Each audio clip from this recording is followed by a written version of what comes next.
Why avoidants take forever to reply and what it actually means. There's a peculiar kind of anxiety that comes with waiting. You've sent the message, maybe a thoughtful check-in, a question, or just something simple like, "How was your day?" And then, nothing. Minutes stretch into hours, sometimes days. You start questioning yourself. Did I say something wrong? Did I overwhelm them? Are they mad? But when you're dealing with someone with avoidant attachment, the silence isn't always about you.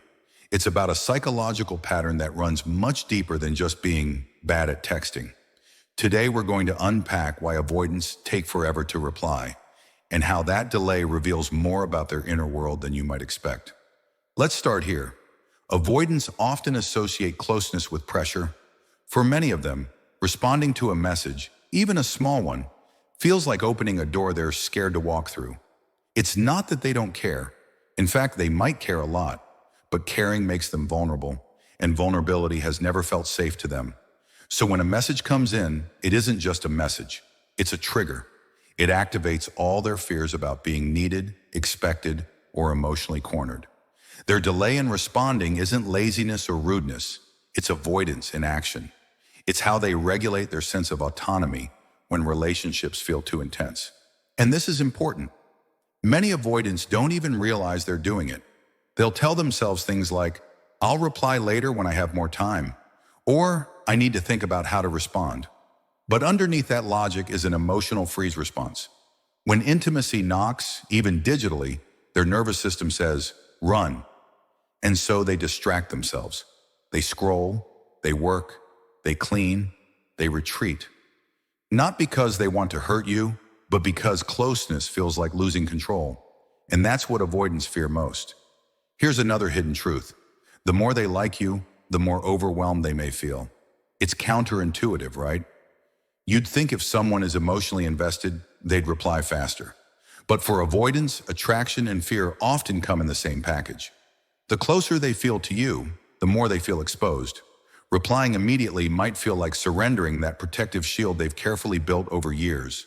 So they delay. They retreat to regain a sense of safety, one text delay at a time. Now let's talk about the guilt factor.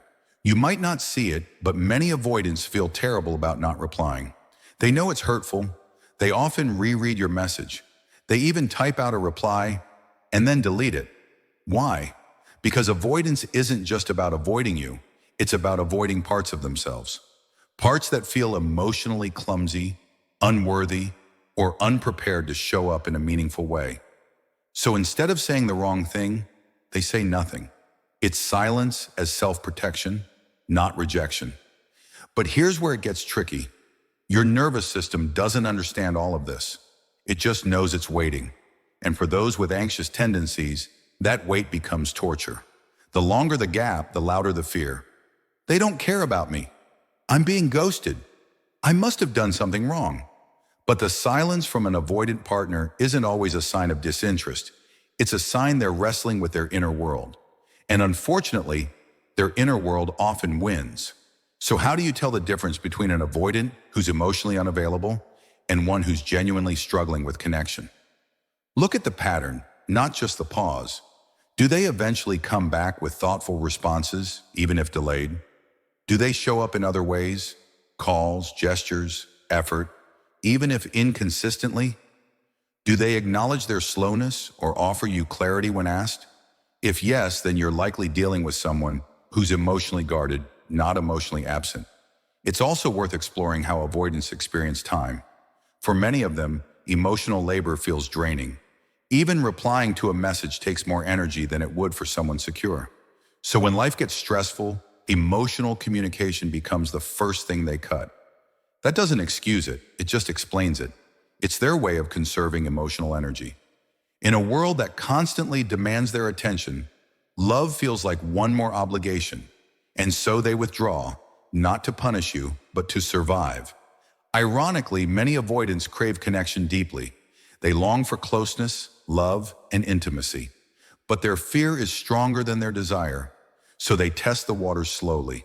A delayed reply, for them, might feel like a reasonable boundary, but for you, it feels like abandonment. That disconnect is the core of so many avoidant anxious dynamics.